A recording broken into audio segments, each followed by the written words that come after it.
I don't know why I look goofy, bro. Welcome back. Welcome back. The trio is here talking some Cleveland Cavaliers today. Obviously, my team, but the boys want to get my pulse on what I'm thinking for this upcoming season. Are we legit? Are we not? Are we going to take a step? Are we going to be the same semi disappointment we were last year? But I want to get their takes first on what they think the Cavs can really do this year. Obviously, we signed Max Strus. Obviously, we signed George Niang and Ty Jerome. Brought back Tristan Thompson. If you haven't seen that video, go check that out. Popping up in your top right now. But Finn, I'll start with you. Give me your feel on the Cavs for this season. So I actually was putting some thought into this yesterday or the day before. I can't remember what day it was. It pains me to say this. I think the Cavs are the best or the second best team in the East. I was giving some thought to it the other day in the car, and I was thinking about the depth. I think it was a JJ Redick video I was watching, most underrated moves of the year. Now, if you want to start a parade of guys who hates George Niang, I'm going to be right at the front waving the flag. But is this a hate because he always kicks your ass hate, no, or you I just can't stand him. Okay. But he's soft, bro. He gets isolated on. We'll get into it later. But is he a career 40% three-point shooter? Yes. Yeah, Every season he's been in the league. He is. And you can't look past stuff like that just because of hate. Three-point shooting is an issue you guys had. I saw you guys were mid-30s. Guys like that are who you need to bump it up. Strus, unbelievable shooter. Spot up or maybe a little 1-2 off the dribble. I hate it. It pains me to say it, but I think you guys are in a way better spot than you were last year, and you actually filled gaps you needed to fill. Yeah. Slim? Like my twin said, Strus, Niang, spot up, knockdown shooters. I mixed the two, but you know what you're getting into, and I believe that they can knock down shots, especially when it counts, fourth quarter, crunch time. And I think that that's what Cleveland has been missing. You have a shot creator in Donovan Mitchell and a playmaker in Darius Garland. I think Evan Mobley may take the leap that he finally needs to offensively in order to really allow like the glue to really work together. But adding those guys would definitely help. I like the signing of Amani Bates, or the drafting of Amani Bates. I think that's big time. I think that he's going to provide bench scoring. And I'm a big Sharif Cooper cat, and I know that he plays for their G League affiliate. And I think that it's time that you bring the cat up and have him be the sixth man, because I think that he would have an opportunity to be sixth man of the year. Not only Sixth can he man score, is crazy. But the boy's tough. I'm not saying he's not, but sixth man is crazy. He's perplexed. We ought to do a sixth a year. Okay. Karis LeVert's sixth man. Then you go George Niang, Isaac Okoro. Then you throw in either Damian Jones or Tristan Thompson as 9. Sharif Cooper is better than those guys.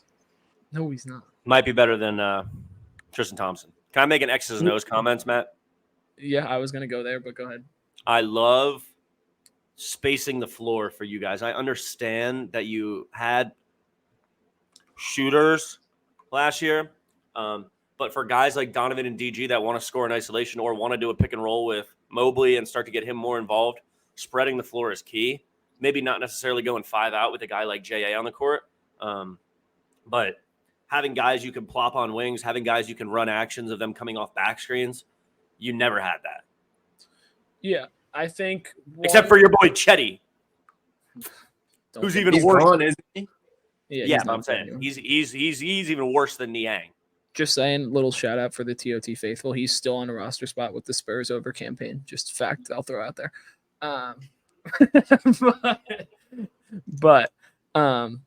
No, I think we'll definitely be running a lot of 4 out, 1 in. We kind of did that last year, but it was more like 3 on the wing or 2 on the strong side, 1 on the weak side corner. And then we would have Mobley at the high, and then we'd have a high-low with Jared Allen and Mobley. But I think the key signing for me is Strus, not only just for his shooting, but the gravity that he holds and the ability to run off screens. Like, I have a feeling we're going to use him very similarly to what we see from a JJ Redick back in the day, which is like crazy to say now that he's only been retired like 2 years, but still like a JJ Redick, or how the Warriors use Stephen Clay around screens on the off ball. Like that gravity that someone that can consistently knock down like moving threes is something that's like you pay a high price for. And while Max Strus only shot 35 or 6% last year, like the number might not be high, but the difficulty and the volume of threes he's shooting is there. So I think that's super, super important. And then also, I think kind of going what Finn said, having that Mobley, Garland, or Mitchell pick and roll is going to be really crucial for us. And I think our best lineup offensively is going to be with Garland, Mitchell, Mobley at the 5, and then we have Karras and Niang, or Karras and Strus or Right. Niang, one of the two, where we have that 4 out, 1 in with Mobley setting a high ball screen and action with Strus or Karras coming off screens. To You comfortable with moving. him taking mid-range jumpers? Who? Mobley? Yeah. Yeah. I mean, like, I don't want him to shoot 15 a game, but like I'll have like 5. Like I just want him to get comfortable, and I want him to be more dominant. Like he's just not big enough yet to really be like a bruiser yet. And I think he'll eventually get to that point where he has like a similar style build to like a Giannis. Obviously that's like massive, but like if you look at Giannis in year 3, it's very similar to what you see from Evan now. And I think eventually you get to kind of see that. Do we have any strength updates on him? Any pictures? No, I'm waiting for media day. Don't worry, it'll be all over the thumbnail. Yep. When I said back screens and like even like those flutter actions that they run circles around, that's kind of what I mean about getting Strus off ball. Like he's not even a guy. I mean, I'm a big stick him in the corner guy. He's not even really a stick him in the corner guy. You could run him off screens all day. Like coming from Miami too, and playoff experience and taking big shots. He made a big shot last year, didn't he, in the Eastern Conference Finals? I can't remember, but guys who have seen the spotlight are guys you want on your squad. That's why it absolutely pains me to my core to say it, but you're in the best spot.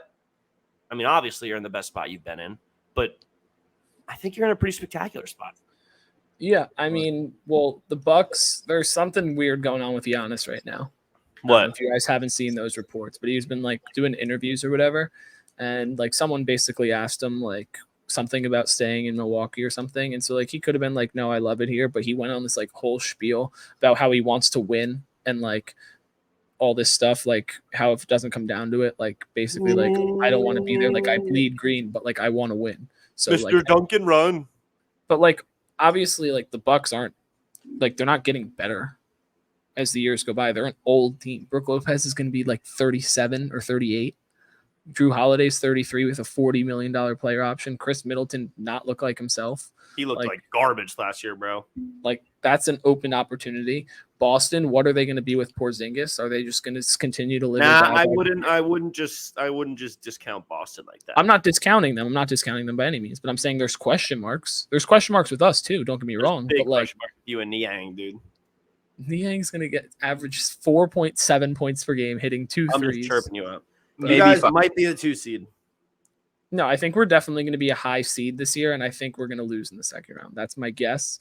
If we get any, what kind of vibes are those?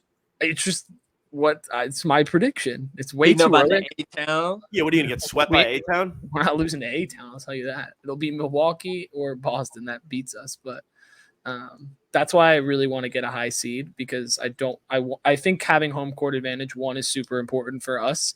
Get the Q fired up. It's not the Q.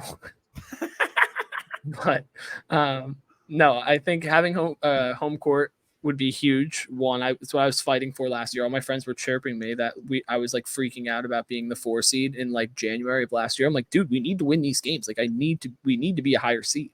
Yep, remember that. But no, I think that's really kind of my expectation. I think we need to be a high seed, and then come playoff time, you never know what can happen. But I'm not overly confident that we're going to beat one of the experienced teams in a 7-game series multiple times. Who else do you have in the dunker spot? Tristan Thompson And Jared Allen. Yeah. Okay. And then we technically have Damian floor. Jones, but like I think Tristan will probably play over him. But I already told you what Tristan's gonna do, bro. 2 pick and roll dunks and 5 fouls a game. yeah, that's all I need him to do. if you could just throw him at like Embiid or Giannis for a couple of possessions, like just do it. Like let him Now, get I will say, though, be wary because I've been down this road before with Drummond, and I was down this road a little bit with LaMarcus Aldridge where, like, you get these guys that you're like, oh, that's a good body to have, and then they fucking dribble it off their foot. So, Well, yeah, but I don't think Tristan Thompson's going to be majorly involved in the offense. Andre Drummond actually thinks he's good. yeah, Andre Drummond thinks he's a 1, bro. Tristan Thompson thinks he's just kind of Tristan Thompson. But Slim, I want to get your thoughts. Where do you think we finish in the seeding, and then how far do you think we can go in the playoffs come that time? Unless you have a somehow missed it. But Maddie, the Cavs, man. Correct me if I'm wrong, but Okay. for a while, Cleveland had the best defense in the league. Am I correct? The entire season, but yeah. Right. Just making sure, giving myself some room for doubt. But 2, y'all also had the slowest pace in the league. Am I correct? I don't know if it was slowest, but it was pretty down. It was probably like 30, but yeah, Right. 30th. I think signing a cat like Campaign would really allow y'all to up your pace this time because George I want Niang to push the rock. and Max Strus aren't gonna be able to facilitate that speed and that elevation and pace that you need in order for all of your bigs to function and flow and for everything to keep going. But I think that y'all are a 2nd seed in the East, maybe even a 1st. I'll give y'all the benefit of the doubt, man. I think that the It's Cavs possible. really got something going. Detroit, then Cleveland, then Brooklyn. That's Slim's official rankings. Wait. And the A. A-Town. Detroit. Shout out them bad boys. What'd he say? If it's up, then it's probably stuck. Then No, go ahead. No, we can go all day. Cavs. Southscan probably hit him with a Rocky punch. Then, man, what, bro? Come on. Then the Cavs, then Philly, then Milwaukee. So Boston is the 5. Yeah, I was gonna say, where's Boston at? 9. They're out of here, Matt. Nah, but for real though, I do want to just put this out there and put this in recording, put this out into the airwaves. TOT guarantee. The Cavs are gonna be good, and it hurts my soul. Yeah, no, and then I just want to go on one last point with the pace thing. I think that was mainly for 2 reasons. One, I think obviously we're running a 2 big set. So like Speaking we're of pace, we're gonna be a little slower. the Pacers Matt, are over are you gonna start them both? Cleveland Cavaliers. Jared Allen and Evan Mobley, yeah. Trolling. Now we're trolling you at this point. But then the second thing that because I do think the pace is a semi-serious problem here. Because like come playoff time in 4th quarter, like I want us to be good in the half court, and we were very good in the half court last year. But I think for the regular season, we also just didn't have bodies to like run out there. Like the guys were all playing 36 minutes a night. Like the starters. That's actually true. I remember that. So like, but now we legitimately go 9-10 deep, like where we can go and like have some guy. Like we don't need hopefully Garland and Mitchell to play 40 minutes a night or Mobley to play 40 minutes a night anymore. But that's just my last little spiel before we close this video out. But, Shouts out to Quicken Loans Arena. Shouts out JB. but yeah, obviously JB the dog. But we'll see you guys next time. If you're a Cavs fan, subscribe. A lot of Cavs content coming this season from me and from the guys. But we'll see you guys next time. Like, comment, subscribe, and check out these other videos.